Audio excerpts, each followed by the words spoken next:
কোনো নারী কর্মী যদি নিজের থেকে গিয়ে বলে যে আমার এখন বৈধভাবে থাকার আর স্কোপ নাই, আমাকে বৈধকরণ করা হোক, নিজের থেকে যদি গিয়ে বলে, তাহলে তাকে 1 টাকাও জরিমানা দিতে হবে না। ইউরোপে আমাদের পর্তুগালের সাথে MOU হয়েছে, আপনারা জানেন, আমাদের অস্ট্রিয়ার সাথে হয়েছে এরকম। এটা 6th MOU ছিল। আমরা সার্বিয়াতে লোক পাঠানো আরও বাড়ার কথা চিন্তা করছি। এমনকি এটা এখনও খুব প্রাইমারি স্টেজে আছে। আমরা গায়ানার থেকেও একটা অফার পেয়েছি। আমি বলি, আপনার MOUর মধ্যে স্পেসিফিক এত ডিটেইল থাকে না, শুধু আমরা বলেছে আমরা একটা প্রসিডিওর করব, আমরা একটা জয়েন্ট ওয়ার্কিং গ্রুপ করব, আমরা রেগুলার যোগাযোগ রাখব, বর্তমানে যে কোটা আছে সেখান থেকে বাড়ানো হবে। এবং ওনারা ওই MOUর মধ্যে আছে যে আমাদের কোটার বাইরেও আরও দেওয়া যায় নাকি সেটাও তারা দেখবে। কোন কোন খাত সেটা এখানে স্পেসিফাই করা নাই। এটা একটা মডালিটিস অফ দ্য এগ্রিমেন্ট, এখানে খুব ডিটেইল কোনো কিছু থাকে না। আমি আপনাদেরকে যেটা বলতে চাই, এটা করার কারণে মূলত যে লাভটা হবে, এই যে অবৈধ পথে আমাদের অভিবাসীরা গিয়ে আপনার প্রাণনাশের ঝুঁকির মধ্যে পড়তো, সেখানে বৈধ পারিশ্রমিক পেত না, মাঝে মাঝে গ্রেফতার হতো, চলে আসতে হতো, এই সমস্ত যন্ত্রণা আশা করি অনেকাংশে উপশম হবে। আমাদের বৈধ যাওয়ার পথ খুলে গেলে আমি ওনাদেরকে বুঝিয়েছি যে আমাদের জন্য যত বেশি বৈধভাবে শ্রমিক নিবে, তত অন্যভাবে যাওয়ার পথটা মানে আগ্রহটা মানুষের কমে যাবে। ওনাদের আমার খুবই আন্তরিক মনে হয়েছে। এবং আমার মনে হয়েছে যে আমাদের 6th MOU, আশা করি আমরা ইউরোপে আমাদের পর্তুগালের সাথে MOU হয়েছে, আপনারা জানেন, আমাদের অস্ট্রিয়ার সাথে হয়েছে এরকম। এটা 6th MOU ছিল। আমরা সার্বিয়াতে লোক পাঠানো আরও বাড়ার কথা চিন্তা করছি। এমনকি এটা এখনও খুব প্রাইমারি স্টেজে আছে। আমরা গায়ানার থেকেও একটা অফার পেয়েছি। RICL TMX, যুগের পর যুগ স্থাপনা থাকে মজবুত।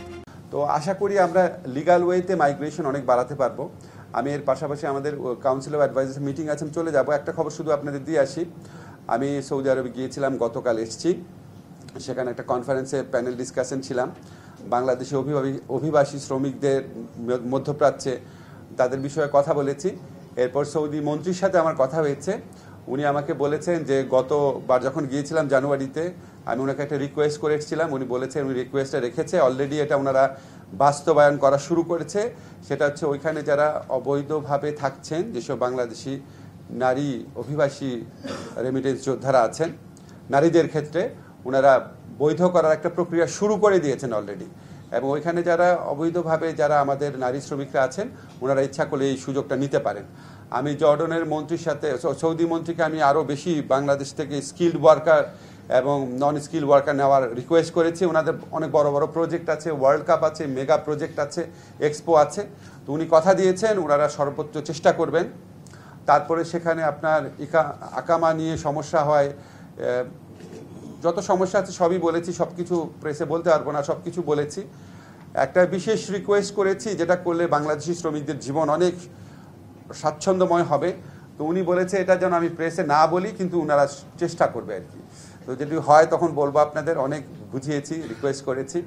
আর জর্ডানের মন্ত্রীর সাথে কথা বলেছি, দুইটা স্পেসিফিক রিকোয়েস্ট ছিল। আমাদের যারা পুরুষ কর্মী আছে তাদের জন্য সংখ্যা আরও বাড়ানো হয়, পুরুষ কর্মী ওখানে খুব কম যায়। ওনারা বলেছে অবশ্যই এটা দেখবে। আরেকটা জিনিস বলেছি, ওইখানে আমাদের যারা নারী শ্রমিক আছে মূলত গার্মেন্টস সেক্টরে, ওনারা কেউ কেউ ওখানে গিয়ে এক জায়গা থেকে আরেক জায়গায় ট্রান্সফার হয়ে যান। তো ট্রান্সফার হওয়ার পর ওই বৈধকরণটা হয় না, তো ওইটার জন্য তাদের সমস্যা হয়। তো উনি একদম বলেছেন যে উনি জর্ডন কমিটেড, যারা নারী শ্রমিক যারা ওখানে আছে অবৈধভাবে আছে তাদের প্রত্যেককে বৈধ করা হবে। কিন্তু উনি একটা জিনিস বলেছে, আপনাদের মিডিয়ার মাধ্যমে জানাই দেই, কোনো নারী কর্মী যদি নিজের থেকে গিয়ে বলে যে আমার এখন বৈধভাবে থাকার আর স্কোপ নাই, আমাকে বৈধকরণ করা হোক, নিজের থেকে যদি গিয়ে বলে, তাহলে তাকে 1 টাকাও জরিমানা দিতে হবে না। কিন্তু পুলিশ যদি অভিযান চালিয়ে কাউকে দেখে যে অবৈধভাবে আছে, তখন তাকে হেভি পেনাল্টি দিতে হবে, অনেক বড় ধরনের ক্ষতিপূরণ দিতে হবে। জর্ডনে আমাদের যারা অভিবাসী শ্রমিকরা আছেন, বিশেষ করে আমাদের যারা নারী শ্রমিকরা আছেন, আপনাদের কাছে আমার অনুরোধ, জর্ডন গভর্নমেন্টের সুযোগ আছে, আপনারা নিজেরা ভলেন্টারিলি গিয়ে বলেন আমি এখন বৈধভাবে নাই, আমাকে বৈধ করে দাও।